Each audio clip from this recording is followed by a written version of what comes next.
Hello, everyone, and inside today's Locked On Canadiens, the Habs top the Jets in overtime. The NHL roster freeze is looming, and there's a new goalie in town in Laval. All that and more inside today's show.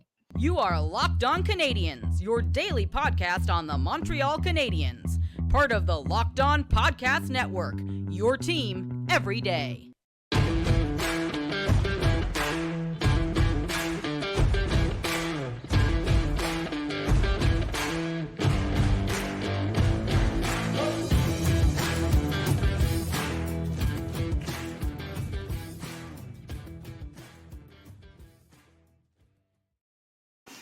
Hello, everyone, and welcome to episode 976 of Locked On Canadiens, your daily Montreal Canadiens podcast, part of the Locked On Podcast Network, where you get your team every single day of the week, whether that's Google, Apple, Spotify, or if you're watching my shining face on youtube.com, make sure you subscribe, tell all your friends who are hockey fans, Habs fans, or otherwise.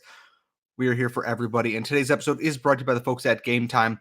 Download the Game Time app, create an account, use code LOCKEDONNHL for $20 off your first purchase. Let's hop into things here. I am your host for the day. I am, of course, Scott Matla. The active stick is off tonight, so it is just me.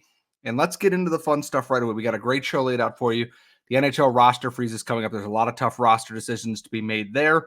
We have a new goalie with the Laval Rocket, but we're going to get right into Monday night's game here against the Winnipeg Jets. The Montreal Canadiens win 3-2 in overtime in a game that was close, very tight checking for, let's say, 45 minutes, and then the wheels came off, as they often do for the Montreal Canadiens here.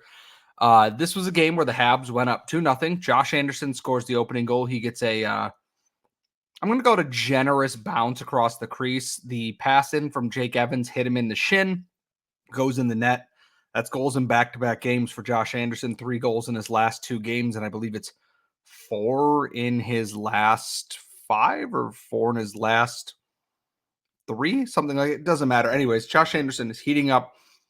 Looks like a totally different player because he assisted big time on Christian Dvorak's late power play goal in the second period. Cuts across the face of the net there, collects a rebound, and drops it in front of him. They ruled it potentially a hand pass. This was the review for that because the officials couldn't tell if he had played it with a stick after throwing it in front of him. Because if he just throws it in front of him and it goes to Christian Dvorak, it's a hand pass, no goal. They reviewed this for what felt like forever. There was no conclusive evidence that he didn't play the puck, but also that he did not play the puck. So they have to err on, well, the ruling on the ice is a goal. We have no proof that he didn't not touch the puck with his stick. Makes it a good pass, good goal. Canadiens are up 2-0. It's a close game. The Jets are a little bit higher in possession, as they should be, as a team that is slightly better on paper than the Habs at this point this season. And then the wheels kind of came off. And the point in which the wheels came off in this game is I watch Yoel Armia enter the offensive zone. He's against the right boards, and he's got the puck, and he's just a little bit in from the blue line. He's not deep enough in that he can flick it deep, and they got to go back and, get that and start their breakout. He's a stride and a half from the blue line, maybe at that point, and he stands there, and he stands there, and he keeps standing there, and I'm watching and I'm looking at this and going, just dump the puck in. Just do something. Get the puck away from the blue line. Guy from the Jets comes up, pressures him, takes the puck. The puck goes the other way. They are in that zone for what feels like a minute to 2 minutes. Ends up being a Winnipeg Jets goal. It's a 2-1 game in the final minute of the second period. It gets worse because then the Jets just took over. The Canadiens, I don't know if I want to call it bunkering, because bunkering implies you have some form of defense. They got cratered, shelled, whatever it is. And eventually it leads to Cole Perfetti being alone on the doorstep. It is a 2-2 game late in the third period. I think 7.5 minutes left. And all I can think is the Habs are going to blow it. They're absolutely going to blow a 2-0 lead again, or a 2-goal lead again. And the wild part is that they did not. Mike Matheson at the end of regulation on an offensive zone draws a tripping call against Nikolai Ehlers. And Ehlers has a point that he might have been interfered with, getting to the point that apparently forced him to dive out and trip up Mike Matheson. You can be interfered with, but I don't think that forces you to dive in and trip a guy up as he's skating into the slot. Regardless, it goes to overtime. Habs have a 4-on-3 power play. And then something dumb happens. Puck gets rimmed around behind the net to the right boards. Mike Matheson goes for it, and Adam Lowry cross-checks him from behind. No penalty is called on that. Matheson goes down. He is on top of the puck because he's been cross-checked. Adam Lowry gives him 1, 2, 3, at least 4 more cross-checks. Matheson is trying to move. Apparently, he covered his hand or covered the puck with his hand at that point. The officials called both players. Lowry was bewildered that he was called for a cross check when he could have been called for multiple cross checks, and Matheson for closing his hand on the puck. Common thought is they don't want to give it the Habs a 5-on-3 in overtime for that. So they just called the closest thing they could. I thought they were going to call diving at first, which is, oh boy, ridiculous. It ends up being a really nice play from Nick Suzuki to Cole Caulfield, eventually to Justin Barron. Justin Barron walks in. He has been slowly inching in from the point. He is just at the top of the circle, so he gets that pass, and he wires one by Connor Hellebuck. Habs escape with 2 points, another win. That's 2 in a row now for them, and they welcome the Minnesota Wild later on this week in another game that they've always struggled against the Wild. So we're going to see if they can bounce back from what was one of their worst performances earlier in the year to come back and see what they do in that game there. The overarching theme I have from this game is the Canadiens cannot bunker defensively. I put out a tweet. Micah Blake McCurdy, Ineffective Math, who runs hockeyviz.com, has heat maps for teams in goal scoring situations. You know, up by 3 goals, up by 2 goals, up by 1 goal, tied, down by 1, down by 2, down by multiple goals, etc. And the big thing we're looking at is the Habs at even strength. Pretty good. You know, an average, expected goals against, like minus, I believe it was like 3.8. Little bit higher when they're up by 1 because teams are attacking more, trying to get back in the game here. Habs are still kind of right on that acceptable line. The minute the Montreal Canadiens go up by 2 goals, they turn off everything and sit there and get shelled. Their expected goals against percentage, I believe it's threat, is how Micah describes it, goes up to 50%. I would post the visions here, but they are product of Micah's website, and I wasn't able to get his permission before that, but they are up on my Twitter account right now. So minus 2.9 when they are tied. Good. Minuses are good. Plus 3.7 when they're up by 1. Okay, they're still generating 19.6% expected goals for the other way. They go up by 2, minus 27.4 expected goals for. No offense, none. Plus 50.1 expected goals against, up by 3 or more, minus 40%, 47%, which makes more sense. You are protecting that lead, plus 89.5% expected goals against. The Canadiens, when they get a lead, do not know how to defend it. They get shellacked, and it's a problem. Part of it is, my thought is, keep your foot on the gas a little while longer until you have that runway to defend a little bit. Because if you start shelling when you are going into that shell when you're up 2 goals, you're not going to win games. Jake Allen was very good in this game to keep this what it was. I haven't checked the goaltending fancy stats for this, but I thought Jake Allen was very good in this to keep it as close as he did, and even with it ending up tied to get it into overtime there. He was very good tonight. It's a problem. The defense was not good tonight, and this was a game the Habs were right in it. They were trading chances. It was not super high event hockey, but they were right there. And the minute they took their foot off the gas, they could not get it going. Matheson drawing that penalty probably won them the game because the Jets had all the momentum in the world heading into overtime and everything else here. Final thought, the officiating in this game was atrocious both ways. No one is surprised by that. Both Jets and Habs fans are looking at penalties that were and weren't called and going, what are we doing here? Uri Slavkovsky got a roughing penalty for skating and using his arm as to shield himself from an oncoming forechecker. Justin Barron got a penalty for battling on the boards. There are a lot of things that weren't called in this game, and it was poorly officiated all the way around, but No one is surprised by that in the modern NHL anymore. Game was officiated poorly by the officials, more at 11. However, it is almost 11 o'clock here. So coming up in our next segment, the NHL roster freeze is nearly upon us. What does that mean for the Canadiens and all of their potential impacts in trades? We'll get into that and more coming up next.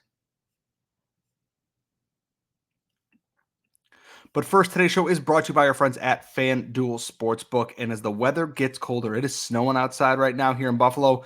NFL offers stay hot on FanDuel because right now, new customers get $150 in bonus bets with any winning $5 money line bet. That's $150 if your team wins. I should have picked the Bills this weekend.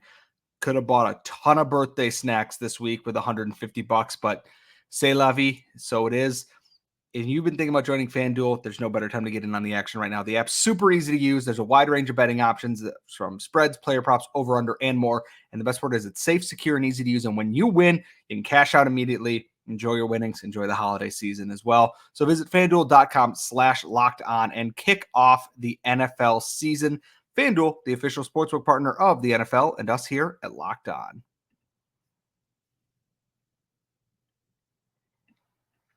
We are back here at Locked On Canadiens. I am your host. I am Scott Matla for this evening here. Of course, my regular co-host is off for the night, so you are stuck with me here. And if you're looking at this beautiful, if I knew which way to turn my hands 4 years into this, I'm just going to gesture like this on the right side of my screen, maybe the left side of yours. I don't know. I'm very bad with hand motions. It's late.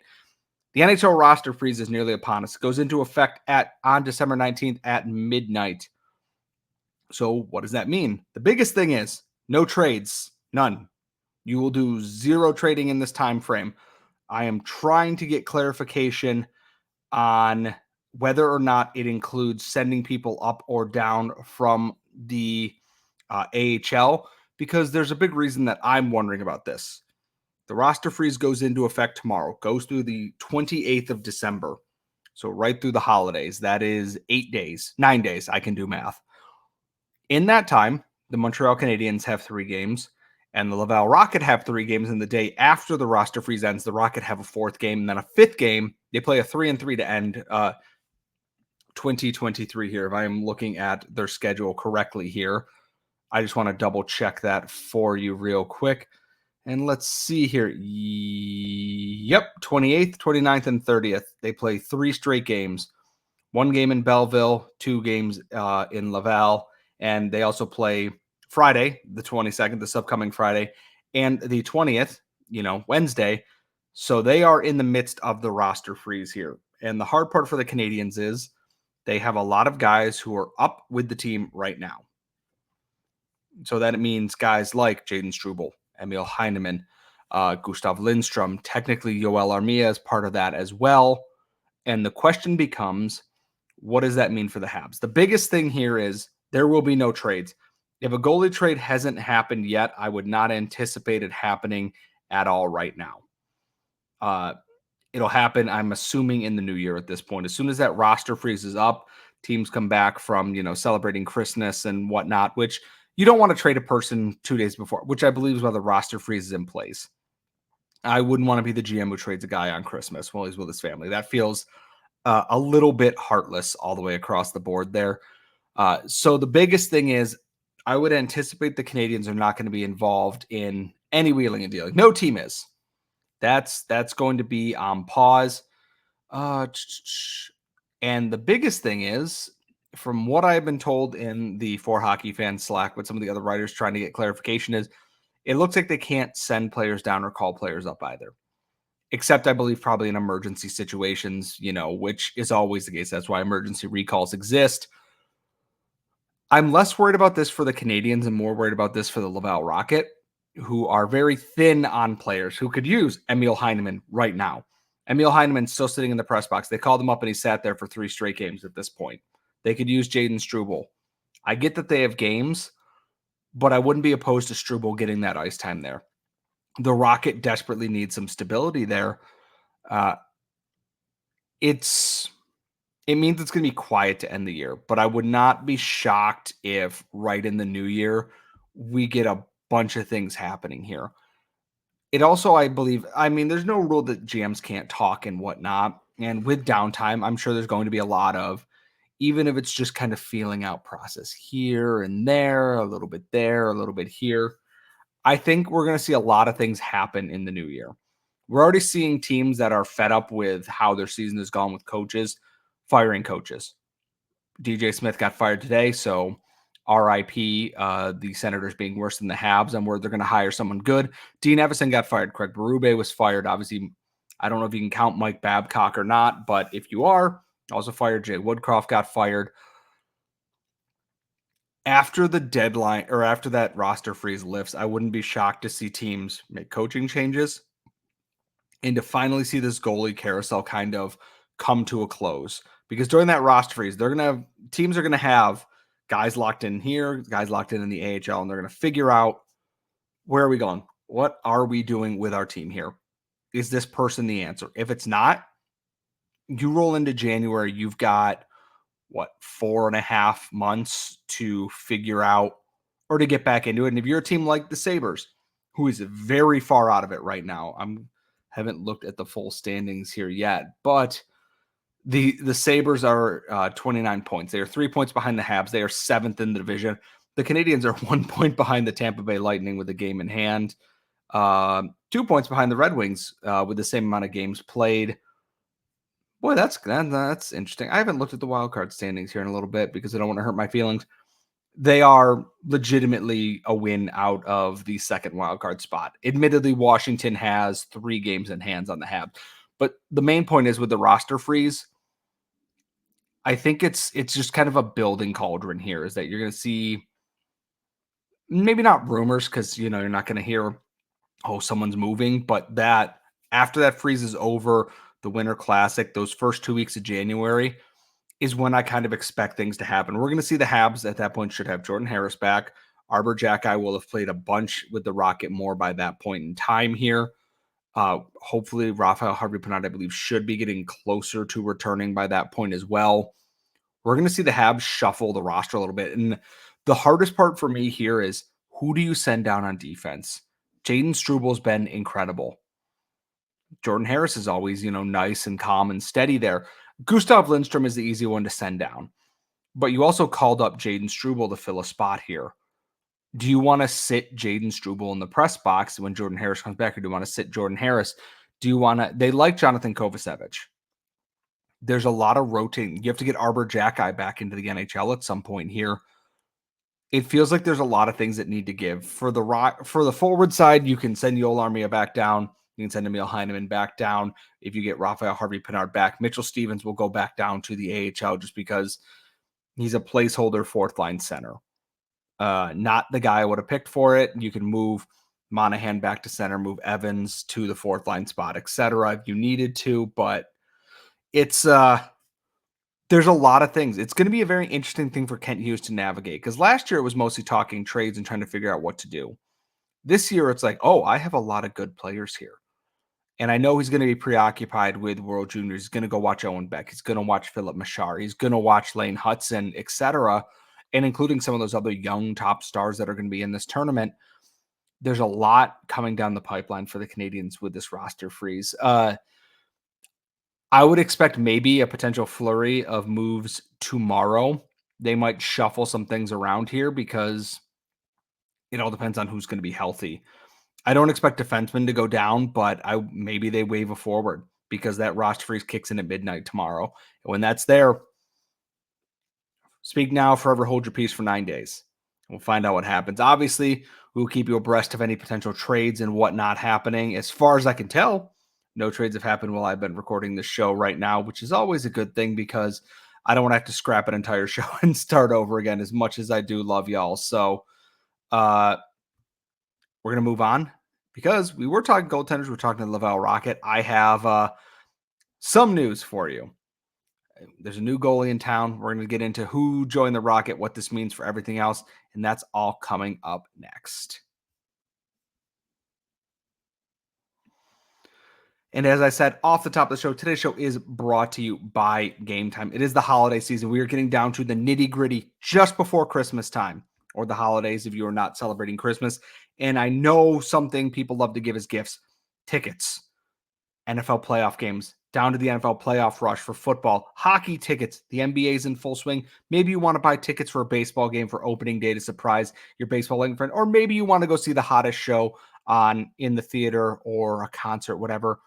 Take all the frustration out of buying those tickets right now, because with Game Time, all of it becomes so much easier. You can see the view from your seat before you buy it, so you know exactly what you were getting when you get there. All-in prices show the total upfront, so you know what a great deal you're getting without any hidden fees when you go to check out, anything like that. And you can buy tickets in seconds with just 2 taps on the app. All you have to do is download the Game Time app, create an account, use code LOCKEDONNHL for $20 off your first purchase. You could take all the guesswork out of buying tickets with Game Time. Some terms can apply. Create an account, redeem code LOCKEDONNHL for $20 off. Download Game Time today. Last minute tickets, lowest prices, guaranteed.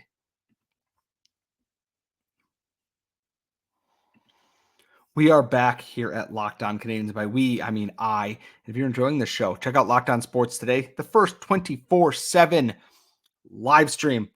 All our local experts, all our national shows in one place. Locked On Sports Today on the YouTube right now. Locked On Sports Today. Go subscribe. Tell all your friends. Put it on the background so you have a continuously running 24/7 stream of all the sports talk you can handle. There's a new goalie in town. He's not in the NHL and he's not in the ECHL. He has joined the Laval Rocket on a professional tryout contract. And it's a name that several of us are going to remember. If I could spell his name right in Google right now here. Former Toronto Marley and one-time Toronto Maple Leaf, Kazimir Kaskisuo. Finnish goaltender, 30 years old, 6'3", 194 pounds. I believe he was playing in Leksand last year. 14 games, 3.3 goals against, 880 save percentage. Year before that with Leksand, 2.64, 910 save percentage with a 23-22 record, 911 save percentage in the playoffs where he went 1-2. In the AHL, let me look at his numbers here in the AHL. In his 6 years and 95 games played in the AHL, 2.65 goals against, 909 save percentage, 8 shutouts, 46, 32, and 13. In the playoffs, 22 games played, 2.36 goals against, 913 save percentage, 14-6 win-loss record there. In the NHL, he has played in 2 total games across 3 years.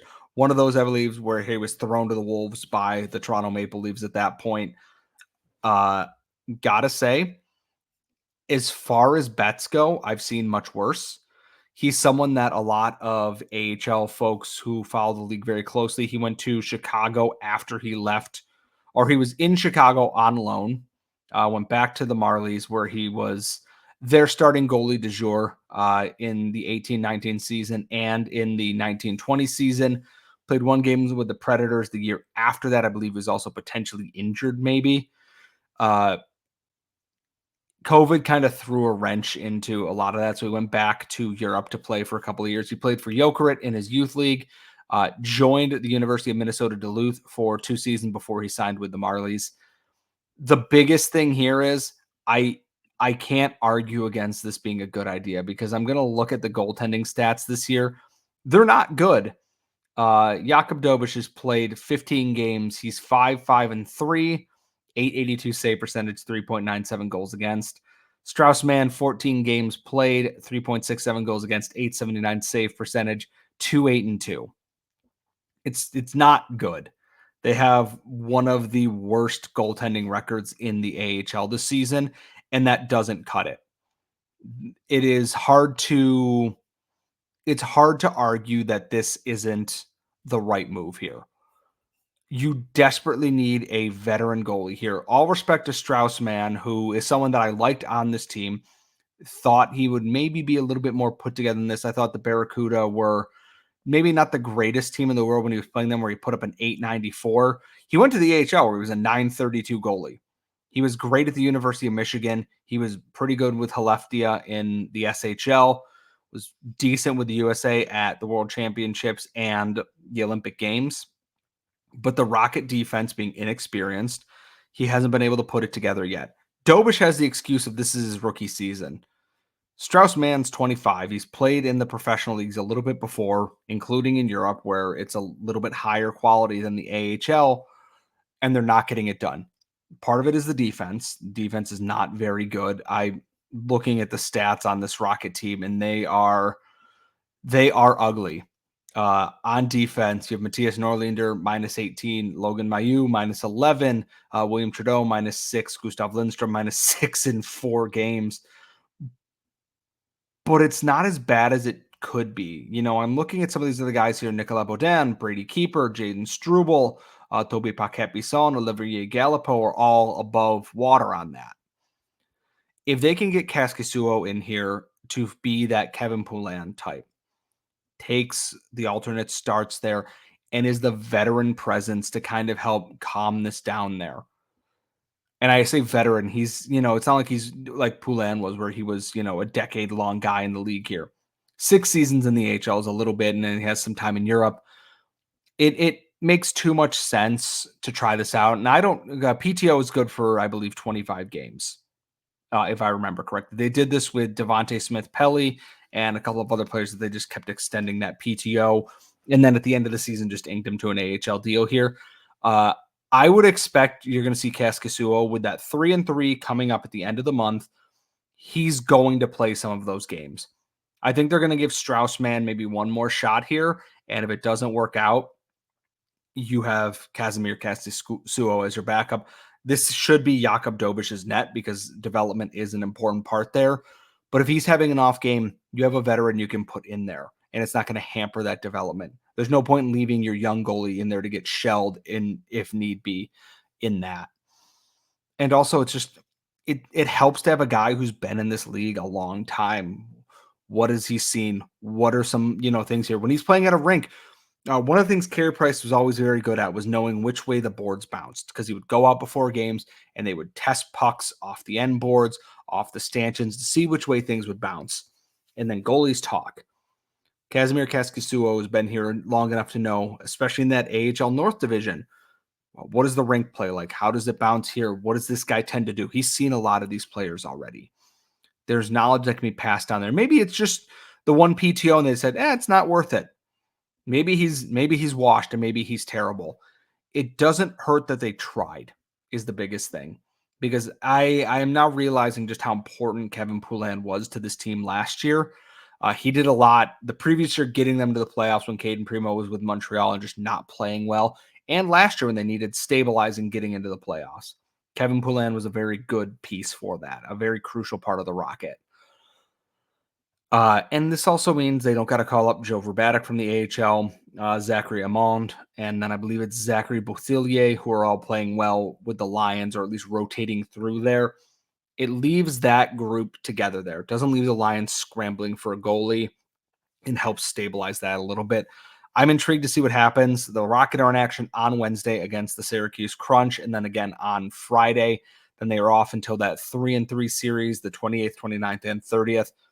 A lot of hockey coming up to end the month there. A lot of exciting things. As for now, I'm going to be signing off for the night. Remember, you can follow us on Twitter at @LO_Canadians. You can email us stuff at lockdowncanadians@gmail.com. My co-host is at The Active Stick on Twitter. She will be back for tomorrow's episode. I am at Scott Matla. Please subscribe wherever you get your daily podcast: Google, Apple, Spotify, or if you're watching on YouTube.com. Thank you so much for tuning in. Subscribe to Locked On Sports Today, where you get your 24/7 all sports stream from all of our local experts and our national shows. Folks, it's been a pleasure, but as always, we will see you all next time.